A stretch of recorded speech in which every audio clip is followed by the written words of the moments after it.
নমস্কার শ্রোতা বন্ধুরা, সন্ধ্যায় গল্পের আসর ইউটিউব চ্যানেলে তোমাদের সবাইকে স্বাগত। আজকের গল্প ছন্দনীর কলমে ববিতারা। আলপনা হতভম্ব হয়ে গেল। বুকের ভেতরে হাতুড়ি পেটার শব্দ হচ্ছে। কি বলল সঞ্জয়? আলপনা বলে ডাকলো, কিন্তু কেন? ওর মাথা ওর কি মাথা ঠিক নেই, নাকি মনের ভেতর অন্য কিছু চলছে? আলপনা চিন্তায় পড়ে গেল। সকাল থেকেই খেয়াল করেছে সঞ্জয়ের তাকানো, কথা বলার ভঙ্গি আজ অন্যরকম লাগছে। আলপনার সাথে কথা বলছে অধিকার খাটিয়ে, অথচ দুদিন আগেও এই ছেলেটা দু চোখে আলপনাকে দেখতে পারতো না। ওরা দুজন হাঁটতে হাঁটতে অনেকটা দূর চলে এসেছে। ফুচকা স্টলের সামনে সঞ্জয় দাঁড়ালো। আলপনা বলল, হঠাৎ দাঁড়ালে যে, ফুচকা খাবে? আলপনা ফুচকার স্টলের দিকে অবাধ্য দু চোখ চলে গেল। দীর্ঘশ্বাস ফেলে বলল, না, এক প্লেট খাও।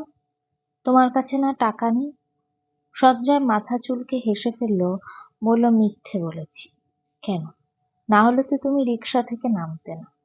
আমাকে ফুচকা খাওয়ানোর উদ্দেশ্য কি এতটাই পথ হাঁটিয়ে এনেছো? সঞ্জয় উত্তর দিল না। আলপনার হাত মুঠো করে ধরে নিয়ে গিয়ে বসিয়ে দিল চেয়ারে। সঞ্জয় নিজেও আলপনার পাশে বসল। ফুচকাওয়ালাকে ডেকে বলল, মামা, 4 প্লেট ফুচকা দাও এখানে। আলপনার চোখ বড় বড় করে বলে, এত ফুচকা কে খাবে? তুমি, আমরা দুজন খাবো। আলপনা অন্যদিকে তাকালো। সঞ্জয় জলের বোতল ঘোরাতে ঘোরাতে বলল, দাদাকে বেঁচে থাকতে দেখতাম তোমরা প্রতি শুক্রবার এখানে এসে বসতে। আমি প্রায়ই তোমাদের দেখতাম।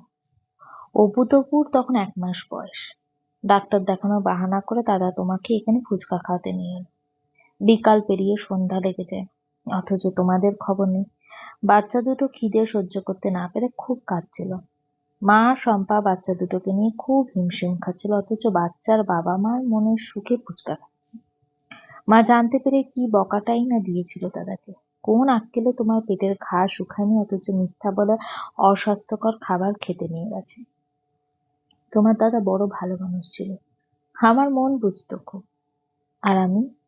সঞ্জয় গাঢ় কণ্ঠে বলল। আলপনা সঞ্জয়ের চোখের দিকে তাকালো। ওর চোখ দুটো আজ অন্যরকম লাগছে। আলপনা ইতস্তত করে বলল, তুমি রাগী হলেও তোমার মনটা খুব ভালো। ফুচকা এসে গেছে। আলপনা টেবিলের দিকে তাকালো। 4 প্লেট ফুচকা দেখে চোখে জল এসে গেল। বলল, আমি এত ফুচকা খেতে পারবো না। ইচ্ছে করলে এর থেকে বেশি খেতে পারবে তুমি, আমি জানি। আলপনা কথা না বাড়িয়ে খেতে আরম্ভ করলো। সঞ্জয় গালে হাত রেখে আলপনার খাওয়ার দৃশ্য মুগ্ধ দৃষ্টিতে দেখতে লাগলো। আলপনা খেতে খেতে সঞ্জয়কে ইশারায় খেতে বলল। সঞ্জয় হা করলো। আলপনা সঞ্জয়ের মুখে একটা ফুচকা গুঁজে দিল। সঞ্জয় টিস্যু দিয়ে মুখ বুজে চিবোতে লাগলো। সঞ্জয় বলল, তুমি খাওয়া শেষ করো, আমি বিল মিটিয়ে আসি। আলপনা মাথা নেড়ে খাওয়ায় মনোযোগ দিল। জ্বরের মুখে কিছুই খেতে ভালো লাগছিল না। পেটে খিদে, মুখটা তেতো হয়ে আছে, তবু জ্বরের মুখে টক জল ভিজিয়ে ফুচকা খেতে খুব ভালো লাগছে। মামা, কত বিল এসেছে? ফুচকাওয়ালা সঞ্জয়ের 1 হাত ধরে চাপা কণ্ঠে বলল, মেয়েটা ভালো খুব। আগের স্বামী বাচ্চা থাকতে প্রতি শুক্রবার আমার এখানে ফুচকা খেতে আসতো। আমার কি যে ভালো লাগতো ওদের দেখলে। যখন জানলাম মেয়েটার স্বামী মরে গেছে, বিশ্বাস করবে না, আমার কলিজাটা না ফেটে যাচ্ছিল। আমারও এতই খারাপ লাগছো, না জানি মেয়েটার কি অবস্থা হয়েছিল। 1 বছরের বেশি সময় আমার এখানে আর ফুচকা খেতে আসেনি। হঠাৎ শুনলাম মেয়েটার স্বামী ছোট ভাইয়ের সাথে নাকি মেয়েটার বিয়ে হয়ে গেছে। আমার যে কি খুশি লাগছে। এত লক্ষ্মীমন্ত একটা মেয়ে বিধবা হয়ে ঘুরে বেড়ালে কারই বা ভালো লাগে বলো। তুমি ওর দায়িত্ব নিয়েছো, আমি শুনে খুব খুশি হয়েছি। তুমি কখনো মেয়েটার হাত ছেড়ো না, সারা জীবন আগলে রেখো বাবা। ভগবান তোমার ভালো করবে। সঞ্জয় বিল মিটিয়ে আলপনাকে নিয়ে বের হয়ে একটা রিকশা ডেকে তাতে উঠে বসলো। কোনো জড়তা নেই, সংকোচ নেই।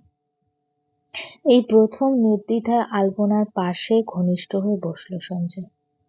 1 হাতে রাখলো আলপনার কাঁধে। আলপনা অবাক বিস্ময়ে বাকরুদ্ধ হয়ে গেল। একদিনের ব্যবধানে কি হয়ে গেল? সঞ্জয় এত স্বাভাবিক আচরণ করছে আলপনার সাথে। অনিমেষদা, আপনি কোথায়? কেন, কি হয়েছে? তোমার কণ্ঠ এমন লাগছে কেন? আপনি একটু আমার হলের সামনে আসতে পারবেন? এখনই আসতে হবে? হ্যাঁ, একটু অপেক্ষা করো, আমি আসছি। মিনিট 20 পর অনিমেষ মাধবীলতার হলের সামনে এসে দাঁড়ালো। নিজে থেকে ফোন দিল মাধবীলতাকে। বলল, আমি এসেছি, একটু দাঁড়ান, আমি আসছি। এখনো দুপুর হয়নি, আকাশ মেঘলা। কিছুক্ষণ আগে ঝুম বৃষ্টি নেমে গেছে। রাস্তায় জল কাদায় মাখামাখি। মাধবীলতা নূপুর পরা পায়ে ছন্দ তুলে হেঁটে আসছে। ব্লক বাটিকের 3 পিস পরেছে, লম্বা চুলগুলো উঁচু করে ঝুঁটি বাঁধা। মুখে কোনো প্রসাধনীর ছোঁয়া নেই, শুধুমাত্র মায়া দু চোখে মোটা করে কাজল টানা আর কপালের মাঝখানে ছোট্ট একটা কালো টিপ। হাতে ভ্যানিটি ব্যাগ, আর এক হাতে মাঝারি সাইজের একটা ব্যাগ। তবে ব্যাগে কি আছে বোঝা যাচ্ছে না। মাধবীলতার স্নিগ্ধতায় ঘেরা মুখখানি মুগ্ধ দৃষ্টিতে দেখল অনিমেষ। পরপর দুটো হার্টবিট মিস করলো বোধহয়। দু চোখ বুঝে বুক ভরে নিঃশ্বাস নিল। ততক্ষণে মাধবীলতা অনিমেষের খুব কাছে চলে এসেছে। অনিমেষ বলল, কোথায় যাবে? কোথায় যাব এখনো জানি না, তবে 3-4 দিন হলে থাকবো না, এটা শিওর। অনিমেষ ইতস্তত করে বলল, কেন? দাদা আমাকে নিতে আসছে, আমি যদি হলে থাকি ও যেভাবেই হোক আমাকে এখান থেকে জোর করে হলেও বাড়ি নিয়ে যাবে। ইচ্ছে না থাকা সত্ত্বেও ওর বিয়েতে থাকতে হবে। আমিও পণ করেছি জীবনে যা কিছু হয়ে থাক ওর বিয়েতে আমি থাকবো না, কোনোভাবেই না।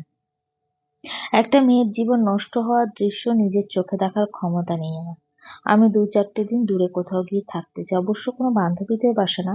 আপনি তো নিয়মিত ট্রাভেলিং করেন, এখন আর যে কোনো সময় আপনার চেনা জানা কোনো গ্রুপে কক্সবাজার কিংবা সাজেক যাবে।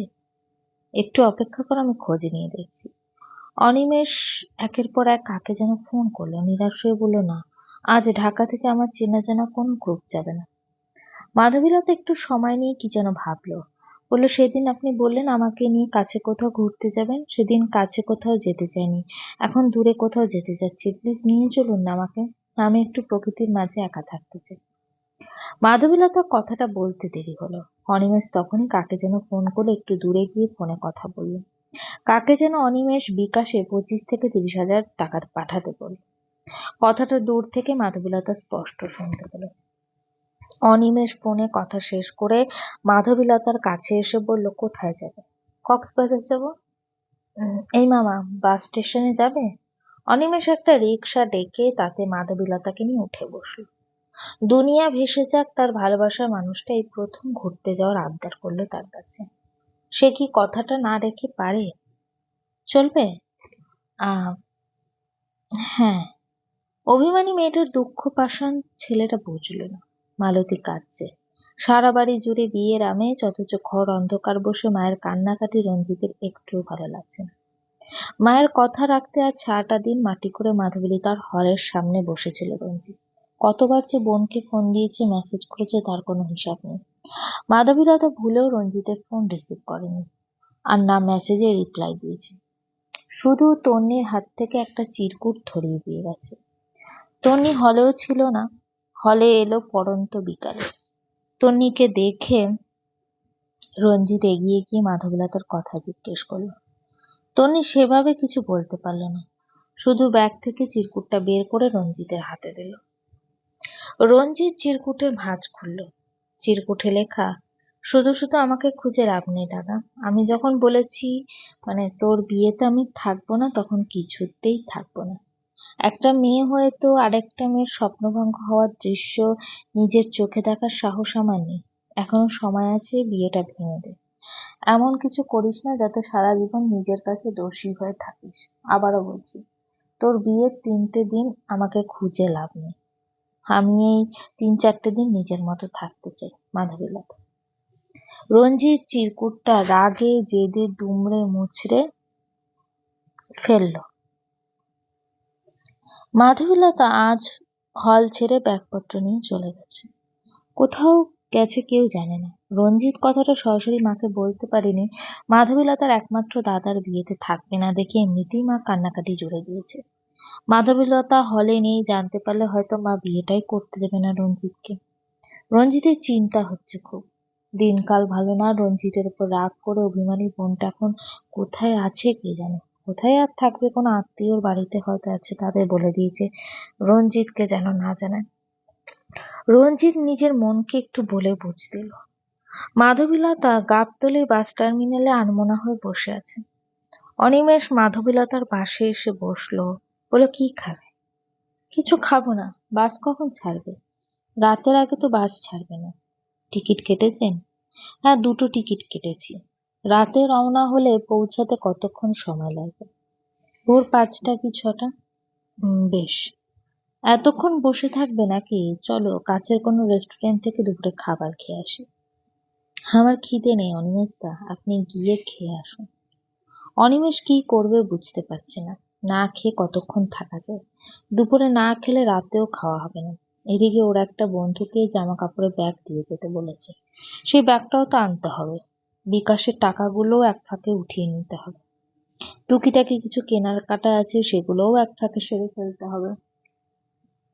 মাধবীলতাকে এখানে একা রেখে কোথাও যেতেও মন সায় দিচ্ছে না। উপায় নেই, যেতে হবে। মেয়েটার মুখটা এমনিতেই শুকনো।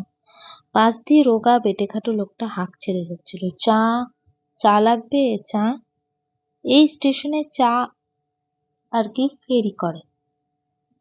রেডিমেড চা। লোকটার এক হাতে চায়ের ফ্লাস্ক, অন্য হাতে প্লাস্টিকের ছোট একটি গ্লাস। একটি পলিথিন ব্যাগে কাটা লেবু। প্রতি কাপ চায়ের দাম 5 টাকা। অনিমেষ ডাকলো, এ মামা এদিকে। লোকটা এগিয়ে এলো। লোকটার পরনে আধা ছেঁড়া জীর্ণ জামা। বলে দিচ্ছি, এই চা বিক্রি করে সংসার চালাতে চায় না। নুন আনতে পান্তা ফুরোয় অবস্থা। আমরা সবসময় আমাদের সমস্যাকেই বড় করে দেখি। এদিকে একটু গভীরভাবে তাকালে জীবনের যে আসল মানে বোঝা যায়। গল্পটি কেমন লাগলো অবশ্যই আমাকে কমেন্ট করে জানিও। আর আমার চ্যানেলে গল্পগুলো যদি তোমাদের ভালো লেগে থাকে, চ্যানেলটিকে সাবস্ক্রাইব করে পাশে থেকো।